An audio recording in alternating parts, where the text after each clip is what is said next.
He stood over her, his words like shards of ice on the coldest winter night. "I'm done, Isabel. I'm done with this pathetic life. Done with you." She was 6 months pregnant with his child, clutching a stained ceramic mug he'd gifted her, her world collapsing in their tiny, damp apartment. He chose another woman, one who promised him a world of glittering success. He threw his pregnant wife out into the pouring rain for a life of luxury, never once looking back.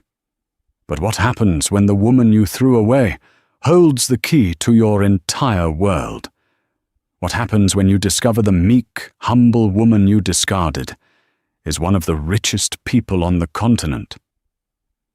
This is the story of a devastating betrayal, a secret kept for years, and the moment one man realized he hadn't just lost his wife, he'd thrown away an empire. The rain didn't just fall, it assaulted the city. It hammered against the thin window panes of the small, fourth-floor walk-up apartment that Isabel Clarke and Ethan Cole called home. Inside, the storm was of a different nature, colder and far more destructive. "What do you mean, you're done?" Isabel's voice was a whisper, barely audible over the drumming of the rain and the frantic beating of her own heart. She clutched her rounded belly, a protective instinct kicking in as the world tilted on its axis. Ethan stood by the door, already wearing the expensive trench coat she'd saved for months to buy him for his birthday. It looked out of place in their cramped living room, with its second-hand furniture and her canvases stacked against the wall. He looked out of place. He was a man wearing a costume for a life he desperately wanted, a life that didn't include her.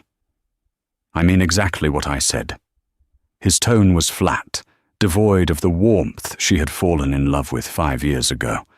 "I can't do this anymore, Is. The bills, this shoebox apartment, the constant struggle. I'm meant for more than this." "We're meant for more," she corrected, tears welling in her eyes. "We've always said that. We're a team. I'm working. You're close to that promotion at sterling price. And the baby." Her voice broke. "Ethan, we're having a baby." He finally looked at her, and the cold indifference in his eyes was what broke her. It was a look she'd never seen before, the look of a stranger. "The baby complicates things," he said, as if discussing a minor spreadsheet error. "It's a responsibility I'm not ready for. Not in this poverty." "Poverty?" She choked out a laugh that was more of a sob. "We have food. We have a roof over our heads. We have each other. I thought that was enough to start." "Well, it's not enough for me," he snapped, his voice finally rising. The facade of calm cracked, revealing the ugly ambition and resentment beneath. "I want the corner office, the penthouse suite, the respect that comes with real money, not freelance graphic design and dreams that don't pay the bills." Every word was a calculated blow. He knew her art was her soul, the one thing that was entirely hers. He had once claimed to love that about her. Now he used it as a weapon. A horrible, sickening realization began to dawn on Isabel. This wasn't a sudden decision. This was a verdict that had been reached long ago, and he was only now delivering the sentence. "There's someone else, isn't there?" Ethan didn't flinch. He ran a hand through his perfectly styled hair. "Her name is Jessica Monroe. Her father is Walter Monroe." The name hit Isabel like a physical blow. Walter Monroe, the real estate titan, a man whose name was synonymous with power and wealth in the city. Ethan had been working on a proposal for Monroe's firm for months. He'd spoken of Jessica, the daughter, a vice president at her father's company. He'd called her a key contact, a shark. "She can give me the life I deserve, Isabel," Ethan continued, his voice taking on a sickeningly earnest tone. "She sees my potential. She's introduced me to people you couldn't even dream of meeting. We have a future. And what about our future? Our baby? Isabel's hands trembled. The mug she held, a silly thing with a cartoon bear that said, "World's Best Hugger," felt impossibly heavy. It was the first gift he'd ever given her. "I'll have my lawyer send over the papers," he said, his hand on the doorknob. "And I'll need you out by the end of the week. Jessica and we're taking a place in the Upper East Side. This apartment, the lease is in my name. I'm terminating it." The cruelty was breathtaking. He wasn't just leaving her, he was erasing her, making her homeless, pregnant, and alone. "Ethan, please," she begged, the last of her pride dissolving into sheer terror. "Don't do this. Not now. Think about our child." He turned, his face a mask of stone. "I am. And I think this child is better off not being raised in a place like this, by someone with no ambition." He paused, delivering the final, soul-crushing blow.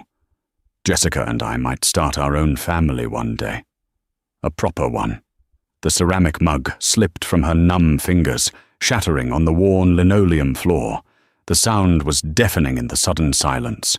The cartoon bear was in pieces, just like her heart, just like her life.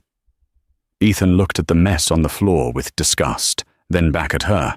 "Clean that up," he said, his voice devoid of any emotion.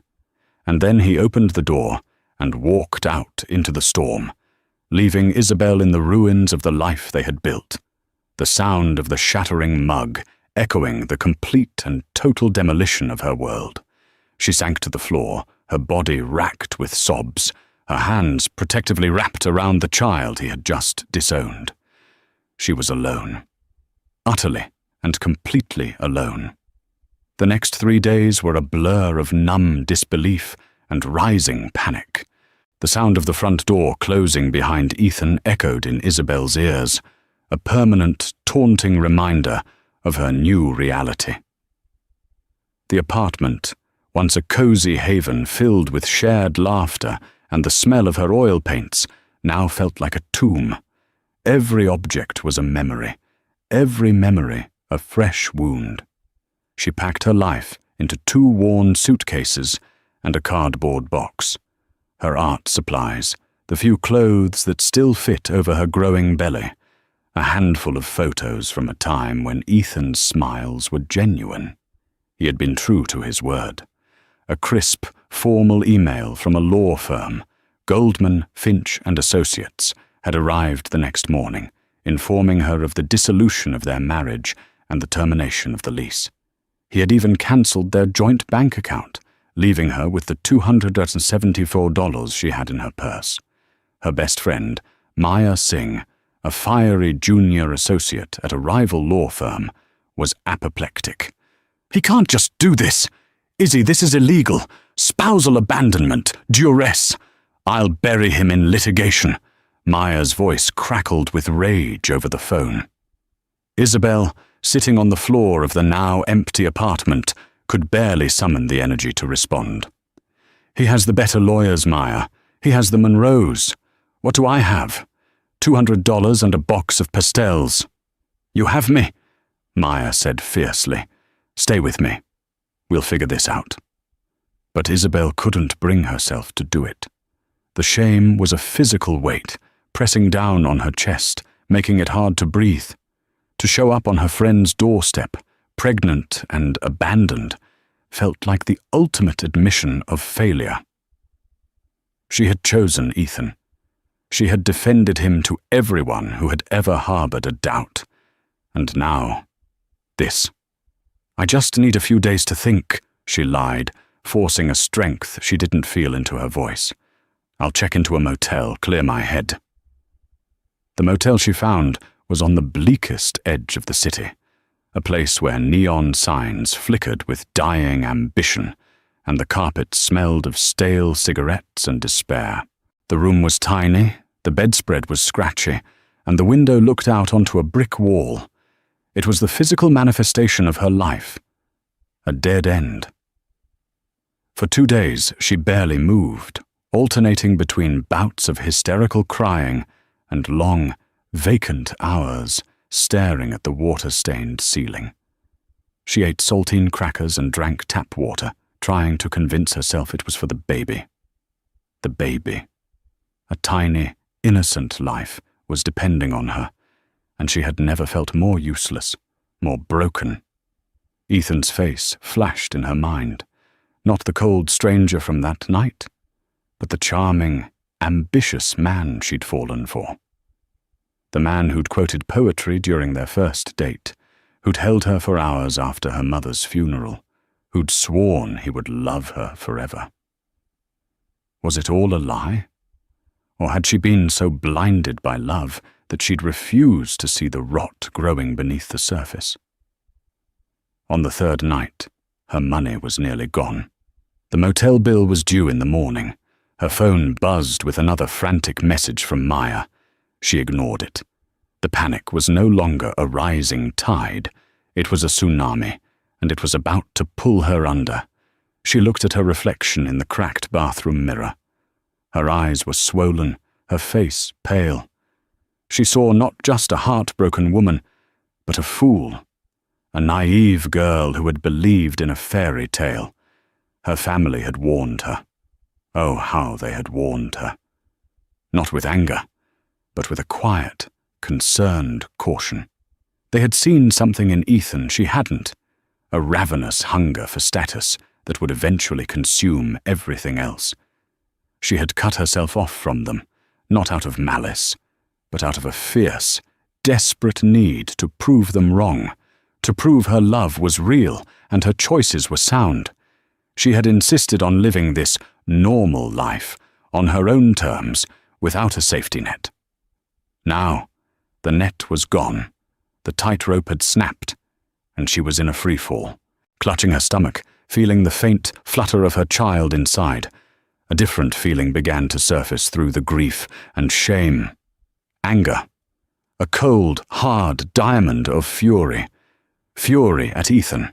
Fury at Jessica Monroe. But most of all, fury at herself for letting this happen, for allowing herself to become this helpless. Her baby deserved more than a mother staring at a motel ceiling, waiting for the world to crush her.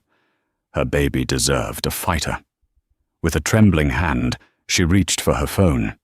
She scrolled past Maya's name, past the blocked number of her estranged husband, all the way down the contact list. Her finger hovered for a long, agonizing moment over a name she hadn't dialed in over a year. A name that represented a world she had run away from, a world of unimaginable power and privilege, a world she had sworn she didn't need. Taking a deep, shuddering breath, Isabel Clarke pressed the call button. The phone rang once, twice. A deep, familiar voice answered, crisp and formal, a voice that commanded boardrooms and brought titans of industry to heel. Adrienne DeLuca.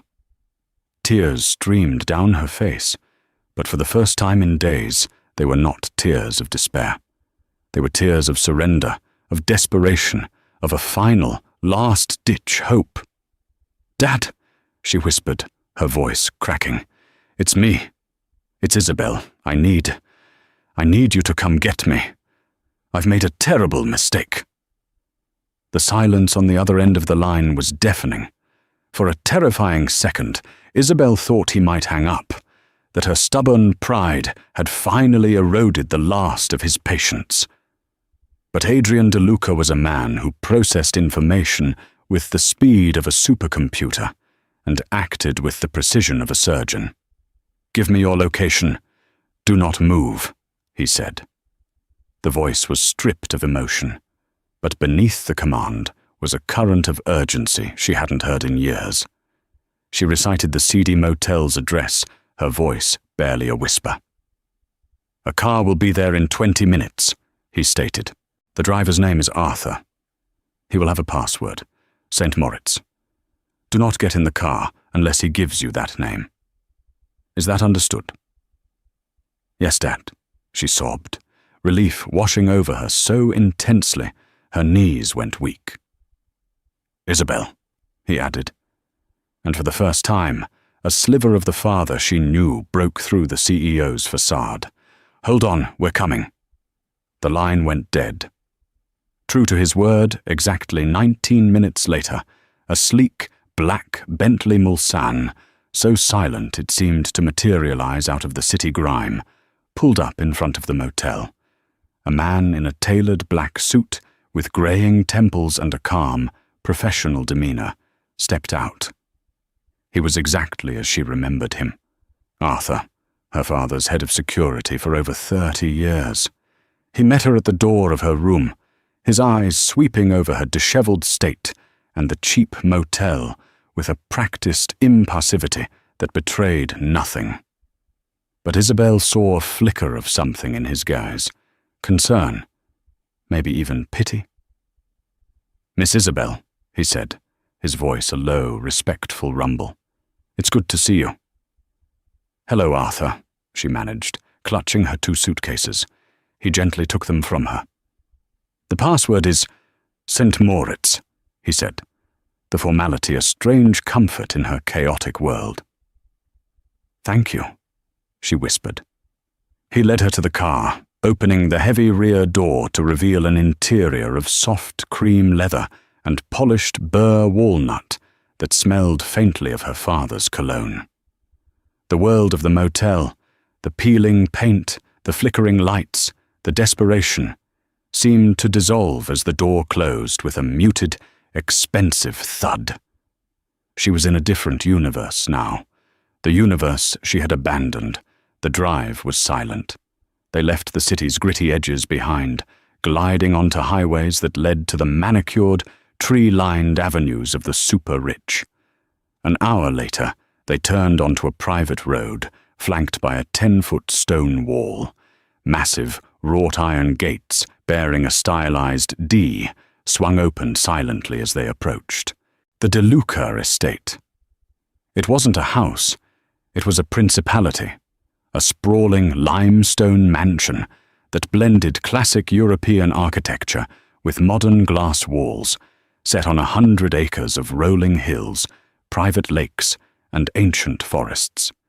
It was the place she had grown up, a gilded cage she had felt compelled to escape in search of something real.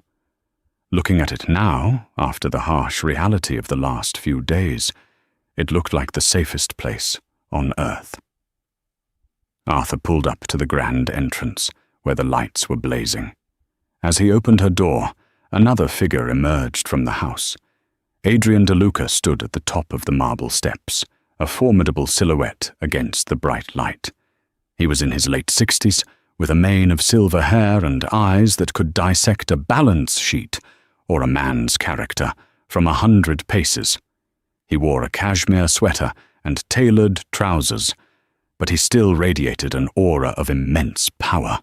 As Isabel slowly climbed the steps, he descended to meet her.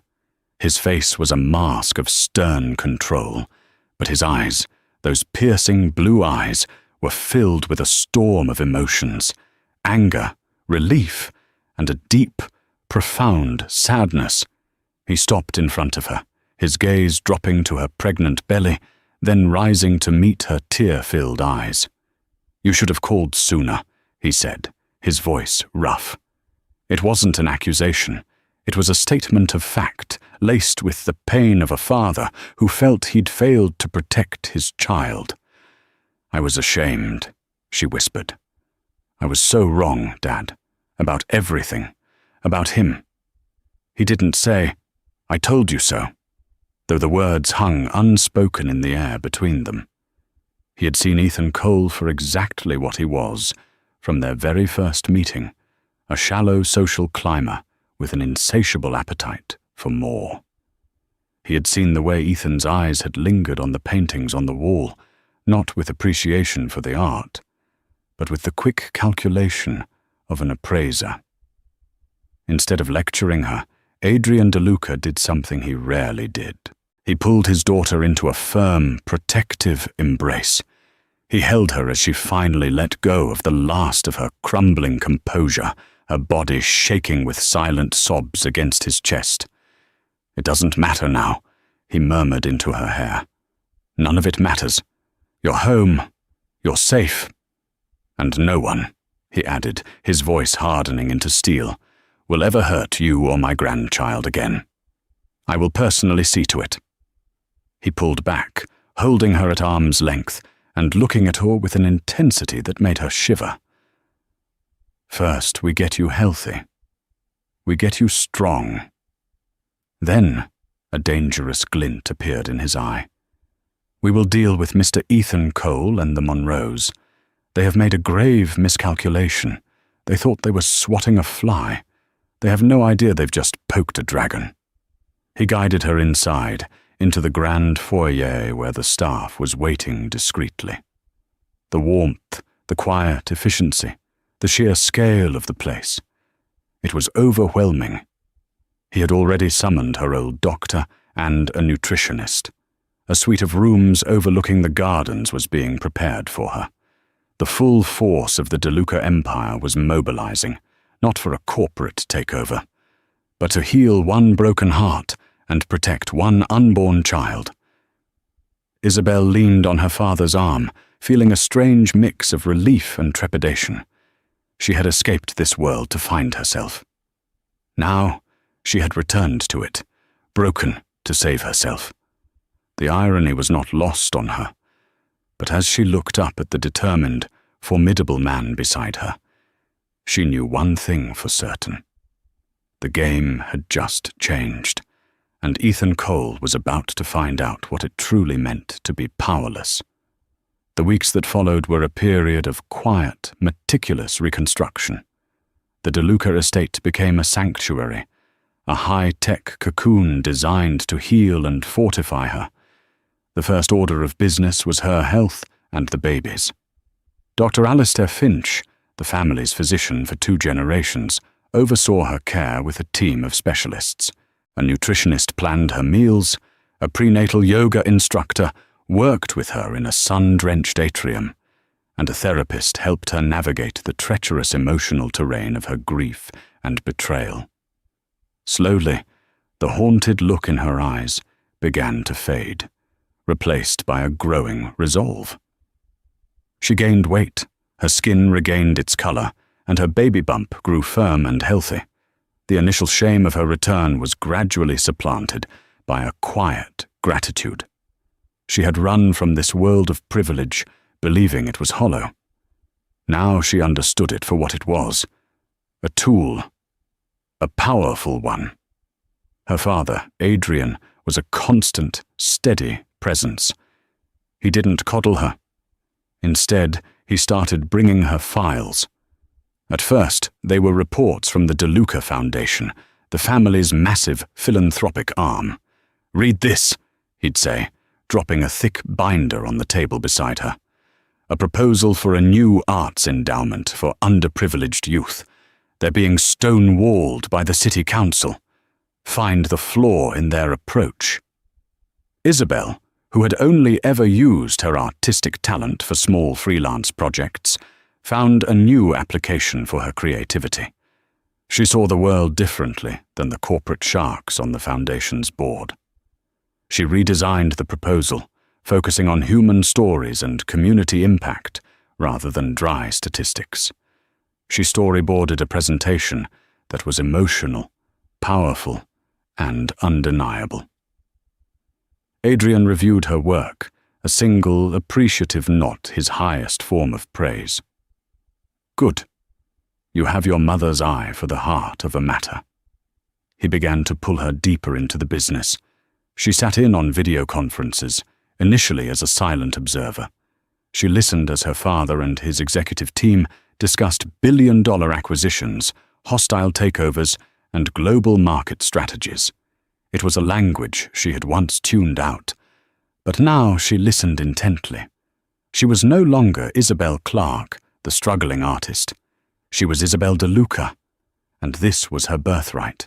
The intelligence that had been focused on color theory and composition now absorbed financial projections and legal frameworks. She took a particular interest in a new venture capital division of DeLuca Industries, one focused on funding sustainable technology startups. It was an area the older, more conservative board members were skeptical of, but Isabel saw the future in it. She spent her nights devouring research, preparing counter-arguments, and identifying promising companies. One evening, she presented a detailed 50-page analysis to her father, outlining why they should invest heavily in a small, unknown company developing biodegradable plastics. He read the entire document in silence. When he finished, he looked at her, his expression unreadable. This is a high-risk, high-reward play. It goes against our current portfolio strategy. Isabel's heart sank. I understand. I just thought. I'm appointing you to the Oversight Committee for the Venture Capital Fund, effective tomorrow, he cut in. You will champion this. If it succeeds, the credit is yours. If it fails, he paused, a slight smile touching his lips. The blame is also yours. Welcome to the family business, Isabel. She wasn't just healing, she was transforming. The fragile girl who had crumpled to the floor of a tiny apartment was being forged into something new, something stronger, something with the resources of an empire at her back. Meanwhile, across the city, Ethan Cole was living the life he had always dreamed of. He and Jessica Munro had moved into a stunning, glass-walled penthouse overlooking Central Park. His wardrobe was now filled with designer suits, his wrist adorned with a watch that cost more than his old car, and his social calendar was a whirlwind of exclusive parties, gallery openings, and charity galas. He had been given a vice president title at Munro Holdings, with a corner office and a salary that was, frankly, obscene. He was Walter Munro's golden boy, the sharp, ambitious young man who was also dating his daughter. It was perfect. Or, it was almost perfect. The gloss began to wear off surprisingly quickly. The penthouse, for all its splendor, never felt like home. It was Jessica's space, decorated by a fashionable interior designer with a taste for cold, minimalist furniture that was beautiful to look at, but uncomfortable to live in. There was no room for anything of his. Not that he had much to bring. Jessica, who had been so charming and seductive during their clandestine affair, was different now. She was possessive, demanding, and possessed a casual cruelty that often took his breath away. She criticized his choice of tie, his pronunciation of a French wine, the way he held his fork. He was her project, a handsome accessory she was molding to fit her world. Their conversations rarely touched on anything personal. They were about appearances, connections, and transactions. There was no warmth, no intimacy, none of the easy laughter he had once shared with Isabel. His work at Munro Holdings was also not what he had envisioned. He wasn't a rising star. He was an errand boy with a fancy title. Walter Munro didn't mentor him. He used him. Ethan was tasked with the grunt work on a massive new development project, the Phoenix Tower. He spent his days chasing permits, placating angry union reps, and preparing endless presentations that Walter would then deliver as his own. He was a highly paid functionary, a cog in the Munro machine, given just enough status to keep him compliant. One night, sitting in a restaurant where the water cost more than a full meal at the diner he and Isabel used to frequent, he found himself thinking about her. He pictured her in their old apartment, laughing as she accidentally smudged paint on her nose. The memory was so vivid, so filled with a warmth that was entirely absent from his current life, that it felt like a punch to the gut. He pushed the thought away, taking a sip of his $300 bottle of wine. This was what he wanted. He had won. He was successful. He was happy. He just had to keep telling himself that until it felt true. His friends, like his former colleague Ben Carter, saw the change.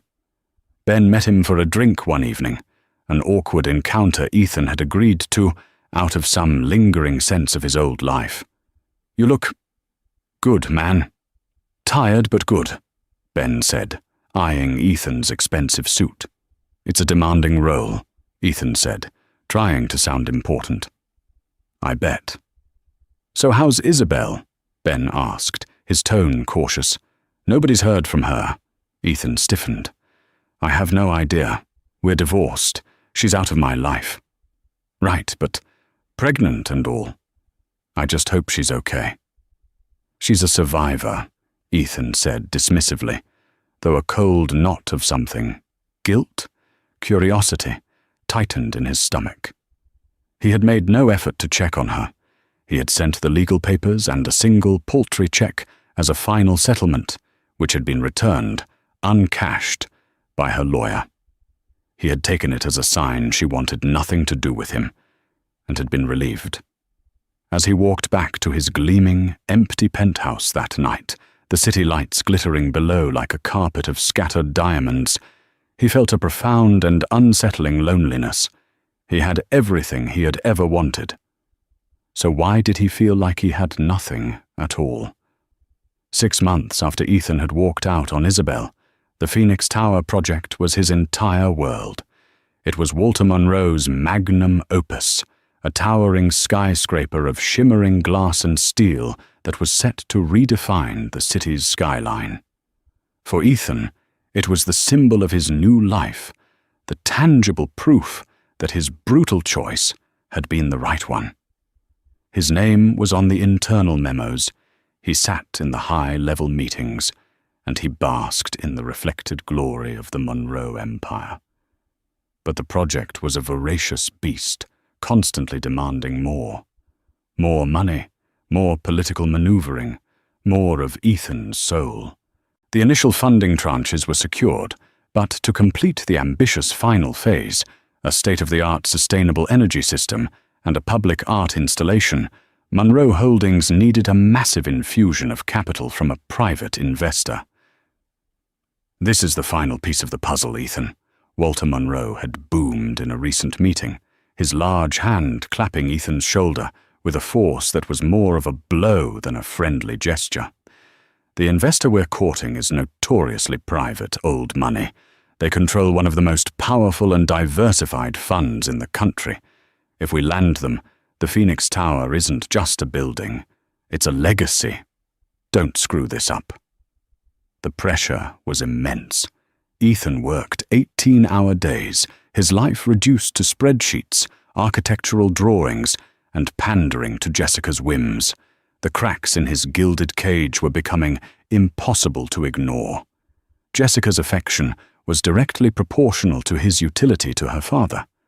When he secured a difficult permit, she was loving. When a construction delay was announced, she was icy and dismissive. Love was a transaction, and his value was constantly being audited. He started having nightmares about Isabel. Not of the fight, but of the good times.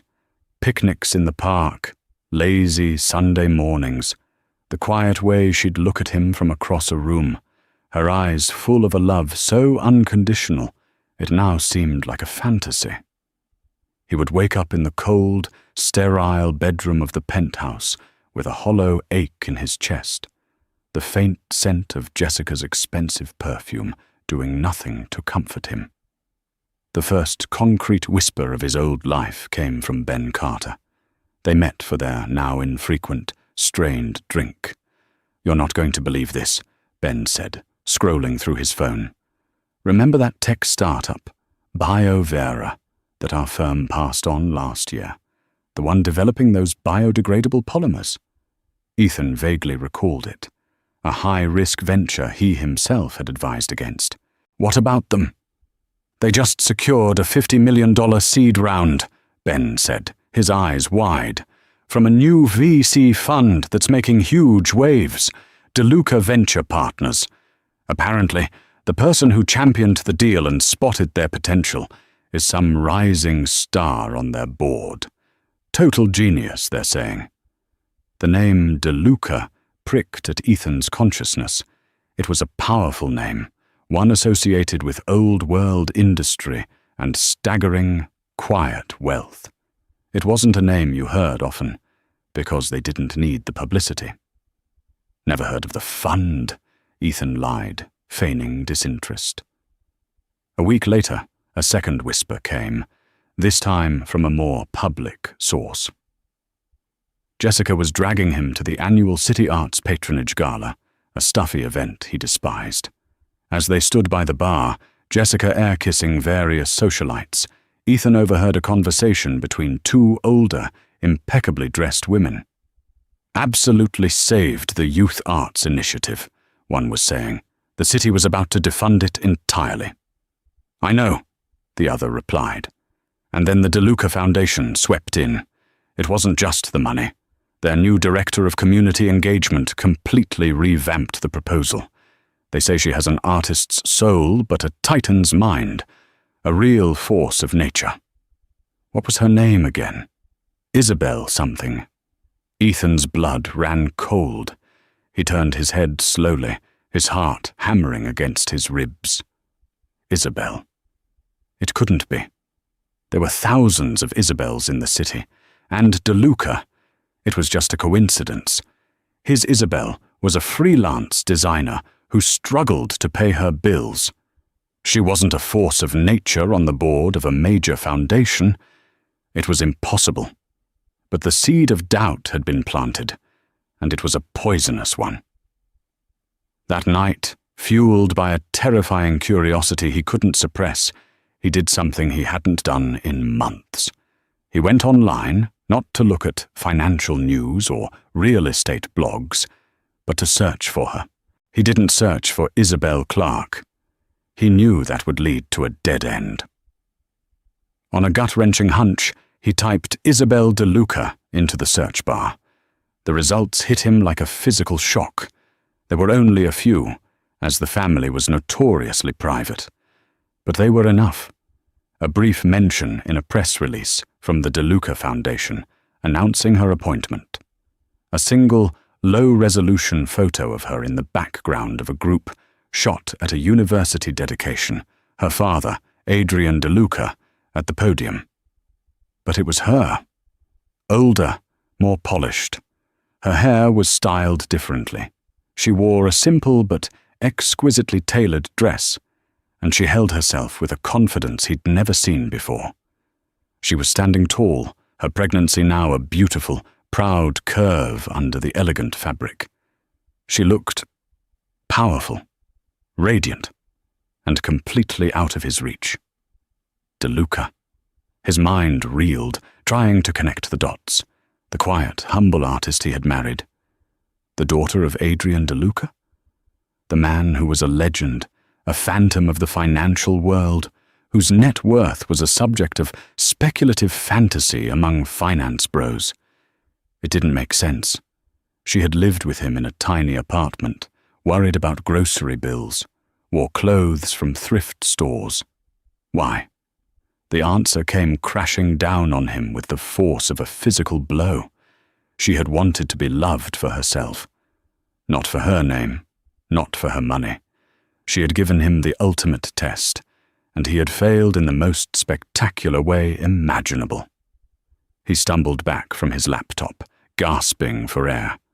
The penthouse, his expensive suit, the watch on his wrist. It all felt like cheap plastic, a pathetic consolation prize. He hadn't traded up. He had traded down. He had traded a diamond for a piece of glass. He thought of the final investor for the Phoenix Tower, the private, powerful, old money fund that Walter Monroe was so desperate to impress, the fund that held the key to his entire future. A cold, sick dread pooled in his stomach. He didn't know who the investor was. Walter had kept the name a closely guarded secret, referring to them only as the client. But as Ethan stared at the picture of Isabel DeLuca, standing confidently beside her billionaire father, he had a sinking, terrifying feeling that he was about to find out. The night of the Phoenix Tower Investor Gala was the culmination of everything Ethan had worked for and sacrificed for. The event was held in a cavernous, beautifully restored industrial space, glittering with crystal chandeliers and the clinking of champagne flutes. The most powerful people in the city were there: real estate moguls, banking CEOs, politicians, and socialites. It was the world Ethan had killed his past self to enter. He stood beside Jessica and her father, a perfect picture of a successful young executive. He wore a custom-tailored tuxedo that cost more than 6 months' rent on his old apartment. He smiled, he shook hands, he made witty small talk. But inside, he was a hollow man, haunted by the digital ghost of Isabel DeLuca. His discovery had consumed him for weeks, a secret terror that gnawed at his insides. He'd tried to dismiss it as a wild coincidence, but the gnawing certainty in his gut told him otherwise. "Showtime, kid," Walter Monroe grunted, giving him a hard pat on the back. "The client is here. Their chief investment officer is making the rounds, but the final decision-maker is about to make their entrance. Remember, be charming. This deal makes or breaks us." Jessica squeezed his arm, her nails digging in slightly. "Don't embarrass me, Ethan. A lot is riding on this. My father's reputation. Our future." The unspoken threat was clear. His position in this world was entirely conditional. A hush fell over the crowd as the master of ceremonies took the stage. "Ladies and gentlemen," his voice boomed through the speakers, "it gives us immense pleasure to have you here tonight to celebrate the future of our city's skyline, the Phoenix Tower. This ambitious project would not be possible without visionary partners. Tonight, we are honored to finally announce the primary investor whose commitment and belief will bring this vision to life." Ethan's heart pounded in his chest. His palms were slick with sweat. "Please don't be them. Please be anyone else. This investment is being spearheaded by their newest, most dynamic division, a fund dedicated to forward-thinking, sustainable urban development. Please join me in giving a massive welcome to the leadership of DeLuca Venture Partners." The name hit the room like a thunderclap. A wave of murmurs rippled through the crowd. DeLuca. They never came to these things. They operated from the shadows. For them to publicly back a project was an endorsement of monumental significance. Walter Monroe's eyes were wide with a mixture of shock and elation. He had landed the biggest whale in the ocean. Ethan felt the blood drain from his face. He felt Jessica's grip on his arm tighten to a painful degree. "And now," the MC continued, "it is my distinct honor to introduce the individual whose brilliant analysis and passionate advocacy made this partnership possible. A visionary new leader in the world of finance and philanthropy. Please welcome the head of the DeLuca Foundation's Committee for Urban Development and a senior partner at DVP, Ms. Isabel DeLuca." The world went into slow motion for Ethan. From a side entrance, she emerged. She was no longer the quiet, unassuming artist he had discarded. This was a different woman entirely. She wore a simple, elegant evening gown of deep emerald green that accentuated her now very prominent, beautiful baby bump. Her hair was swept up, revealing a graceful neck and a pair of diamond earrings that glittered like captive stars. But it wasn't the clothes or the jewels that stunned him into silence. It was her presence. She moved with an unshakable confidence, a serene power that commanded the attention of everyone in the room. She was not just a guest here. She was the center of gravity. Her eyes swept across the room, calm and appraising. When her gaze finally fell upon him, standing beside the Monroes, it was for the briefest of moments. There was no flicker of anger, no hint of pain, no sign of recognition at all. It was the cool, indifferent glance one might give a piece of furniture or a nameless waiter. In that single, dismissive look, he was utterly and completely erased. It was more devastating than any scream, any curse, any tearful accusation could ever have been. He was nothing to her. Isabel walked to the stage, taking the microphone. Her voice, when she spoke, was clear and steady, resonating with an authority that belied her years. "Thank you," she began, a small, polite smile on her lips. DeLuca Venture Partners is proud to invest in the future. We believe in building legacies that are not just profitable, but sustainable and beneficial for the entire community. She spoke for 5 minutes about urban renewal, green technology, and community arts funding, the very things he had mocked as her pointless, unprofitable dreams. She was eloquent, intelligent, and utterly captivating. The crowd was hanging on her every word. Ethan felt Walter Munro's hand clamp down on his shoulder. "DeLuca!" Walter hissed in his ear, his voice a dangerous mix of fury and confusion. "Your ex-wife is Isabel DeLuca, the daughter of Adrian DeLuca, and you failed to mention this." I didn't know," Ethan stammered, his mind short-circuiting. Jessica stared at him, her perfectly made-up face a mask of pure, unadulterated rage. Her dream of marrying into power had just been eclipsed by the grotesque irony that her boyfriend had thrown away a literal princess to be with her. The value of her own transaction had just plummeted. After her speech, Isabel was immediately surrounded by a coterie of the city's most influential people, all vying for a moment of her time. Walter, seeing his legacy on the line, pasted on a sycophantic smile and began to drag Ethan and Jessica towards her. "We need to smooth this over." "Now," he snarled under his breath. They pushed through the crowd, finally breaking into the circle around Isabel. She was in conversation with the mayor. "Ms. DeLuca," Walter boomed, his voice oozing false charm. "A magnificent speech, Walter Munro, and this is my daughter, Jessica, and my vice president, Ethan Cole." Isabel turned her head slowly. She gave Walter and Jessica a brief professional nod. Then her eyes landed on Ethan. The cool indifference was gone, replaced by something far worse, a faint, almost pitying curiosity. She looked at him as if he were a mildly interesting insect she'd found under a rock. "Mr. Munro?" she said, her voice like polished steel. She did not acknowledge Ethan's name or existence. She turned back to the mayor. "As I was saying, Mr. Mayor, the Foundation's primary condition for the arts grant is that it remains independent of the developer's influence." She had cut him dead. In front of the mayor, in front of Walter, in front of the entire city's power structure. She hadn't just ignored him, she had surgically and expertly rendered him invisible. The humiliation was a physical force, sucking the air from his lungs. He was no longer Ethan Cole, the rising star. He was a footnote in the story of Isabel DeLuca's spectacular return. The man who was too stupid to realize who he had. The man who threw away an empire for a penthouse.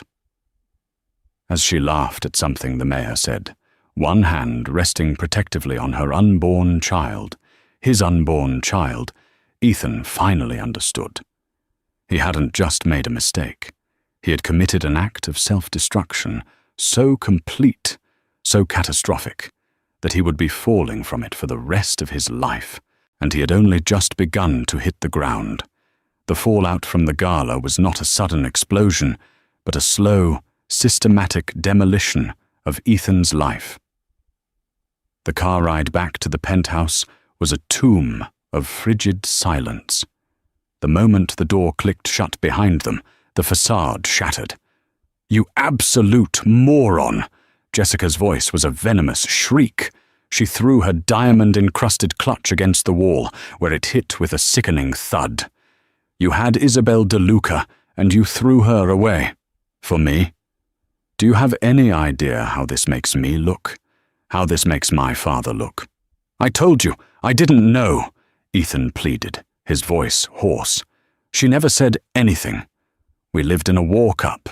We worried about bills. How could I have known? Because you're a fool, Walter Monroe interjected, his face purple with rage. He had followed them up.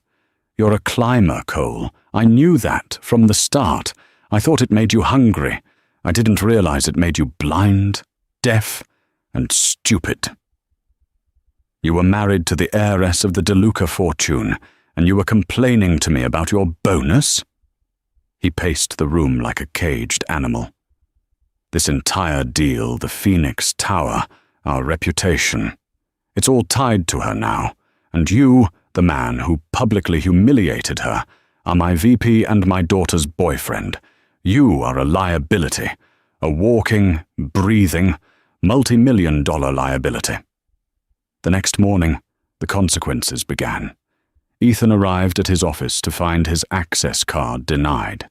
When he was finally escorted upstairs by security, it was to Walter's office. A single cardboard box sat on the gleaming mahogany desk. "You're finished," Walter said, not even bothering to look at him. He was on the phone, presumably with someone from DeLuca's team, trying to salvage the deal. "Your position is terminated. Pack your things and get out of my building." "Walter, please," Ethan begged. "I can talk to her. I can fix this." Walter finally looked at him, his eyes filled with a contempt so profound it made Ethan flinch. "You are the last person on earth she wants to hear from. You talking to her would be like pouring gasoline on a fire." The DeLucas sent over a revised preliminary agreement this morning. It included a new clause. He slid a single piece of paper across the desk. It was an addendum, and one line was highlighted. Clause 7.4a.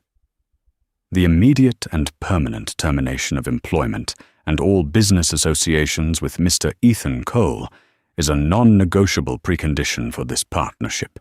It was her. Quietly, efficiently, and with the cold precision of a surgeon, she had excised him from the picture. There was no emotion, just a business decision. He was a bad asset, and she was liquidating him. "Get out," Walter repeated, his voice dangerously low. Humiliated, Ethan packed his few personal items into the box and was escorted out of the building, past the staring, whispering eyes of his former colleagues. When he got back to the penthouse, he found Jessica overseeing two men who were packing his designer suits into cheap garment bags. "What's this?" he asked, his stomach sinking. "I'm moving on, Ethan," she said, examining her nails with a bored expression. "Our association is no longer mutually beneficial. You have nothing left to offer me. In fact, you're a stain on my reputation. I need you gone by noon." "Jessica, after everything, you're just throwing me out." She finally looked at him, a cruel smirk on her face. "You seem to have a talent for getting thrown out. I should have realized. The problem wasn't your situation, it was you. You don't recognize value when you're staring it right in the face." By lunchtime, he was on the street with one box of personal effects and two garment bags of clothes that no longer felt like his. The penthouse, the job, the money, the woman, it had all been a mirage, and it had vanished, leaving him choking on the dust. His downfall was swift and brutal. His name was blacklisted in the financial and real estate communities. The story, though not public, spread like wildfire through the back channels of the city's elite. He was the fool who had scorned a DeLuca. No one would touch him. He couldn't get a call back for even the most junior analyst positions. He burned through his savings in a matter of weeks, moving from a hotel to a short-term rental, and finally to a grimy, single-room apartment that was even smaller and more depressing than the one he had once shared with Isabel. He sold the expensive watch, then the designer clothes, just to make rent. He was right back where he started, only this time he was completely alone. His so-called friends from his new life vanished. Even Ben Carter stopped returning his calls, disgusted by the full story of his cruelty to Isabel. He was a pariah. One rainy afternoon, as he sat in his squalid room eating canned soup, the full weight of his actions crashed down on him. He hadn't just lost a wealthy wife. He had lost the only person who had ever truly loved him. He had destroyed the genuine, loving partnership he'd had with Isabel for a counterfeit version of success. He had craved authenticity and power, and in his greed, he had traded the former for a brief, intoxicating loan of the latter. He thought of his unborn child, a child who would have the DeLuca name, a child who would grow up in a world of unimaginable opportunity, surrounded by love and security, a child who would be raised to see him not as a father, but as a cautionary tale, a ghost. The ambition that had driven him his entire life was gone, replaced by a profound, crushing emptiness. He looked around the damp, miserable room, a mirror image of the life he had so callously discarded. Karma, he realized with a bitter, hollow laugh, wasn't just a concept. It was a ledger, and his account was now deeply, irrevocably in the red. Months bled into a bleak spring, finding Ethan a ghost of his former self. His new reality was stocking grocery shelves at night, a menial penance for a lifetime of greed. The final crushing blow came from a brief Society column mention: the birth of Nicholas Clark DeLuca, her son, her name, a life he was completely erased from. A desperate need, not for forgiveness, but for confession, consumed him. He learned she would be dedicating a new children's wing at the city hospital, a project she had funded, and knew it was his only chance to face her. He stood across the street, a spectator to the life that should have been his. When the ceremony ended, she emerged, the picture of maternal grace, holding her child. Her eyes scanned the crowd and found him. For a moment, he saw a flicker of the past in her gaze, but it was instantly replaced by cool composure. A moment later, her security guard, Arthur, approached him. "Miss DeLuca will give you 2 minutes." They met on a nearby park bench. The chasm between them felt as wide as an ocean. "I'm sorry," he whispered, the words raw and stripped of all artifice. "Isabel, for everything. I was a fool, cruel and weak, and I threw away the only real thing in my life. I don't want anything. I just needed you to know." She listened, her expression calm and unreadable. The silence stretched, amplifying the sound of the city around them. "I accept your apology, Ethan," she said finally, her voice soft but unbreakable. "Not for you, but for me. Holding on to anger is a burden, and my hands are quite full these days." She glanced lovingly towards her son, now with his nanny nearby. "This is my life now. My son, my work, my family. It's a full life. A happy one. The past," she met his eyes with a look of utter finality, "has no place here." She stood up, her poise unshakable. "I hope you find peace, Ethan. Goodbye." Without a backward glance, she walked away, returning to her car, to her son, to her future. Ethan remained on the bench, a relic of a past she had already moved on from. He had his closure, the final, painful acknowledgement that while his life had effectively ended that rainy night, hers, in the truest sense, had just begun.